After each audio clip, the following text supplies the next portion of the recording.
નમસ્કાર દર્શક મિત્રો, ખબરછે.com પરથી હું દૃષ્ટિ આપ સૌનું સ્વાગત કરું છું. દર્શક મિત્રો, તમે ઘણીવાર જોયું હશે કે જ્યારે કોઈ વ્યક્તિ અન્ય વ્યક્તિના કપાળ ઉપર તિલક કરે છે તો તિલક કરાવનાર વ્યક્તિ પોતાના માથા ઉપર હાથ મૂકે છે. જોકે આ પાછળનું કારણ શું? તિલક કરાવતી વખતે એક હાથ માથા પર રાખવો જરૂરી છે.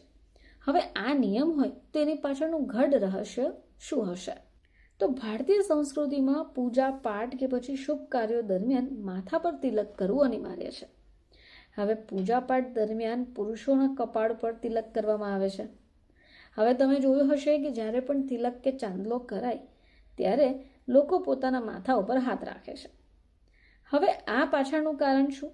આવો જાણીએ.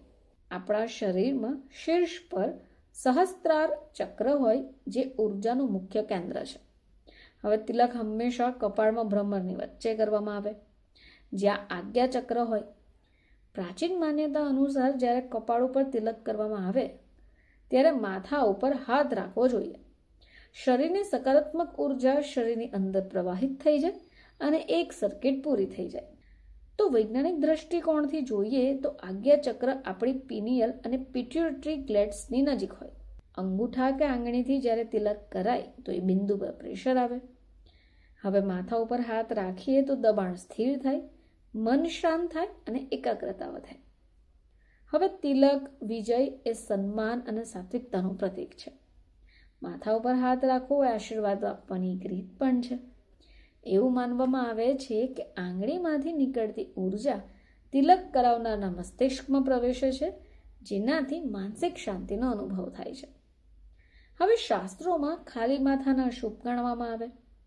રિક્ત ભાલ શુભ નથી ગણાતું, તેથી તિલક ફક્ત સજાવટ માટેનું નહીં પરંતુ આત્મવિશ્વાસ જાગૃત કરવાનું એક માધ્યમ છે. હવે તિલક હંમેશા આપણે જોઈએ તો ચંદન, હળદર જેવી પવિત્ર વસ્તુઓથી જ કરાય છે. તો દર્શક મિત્રો, આ જ કારણ છે કે જ્યારે આપણે તિલક કરાવીએ તો એક હાથ માથા પર રાખવો જરૂરી છે. ફરીથી આપ સમક્ષ હાજર થઈશું. ત્યાં સુધી જોતા રહેજો ખબરછે.com.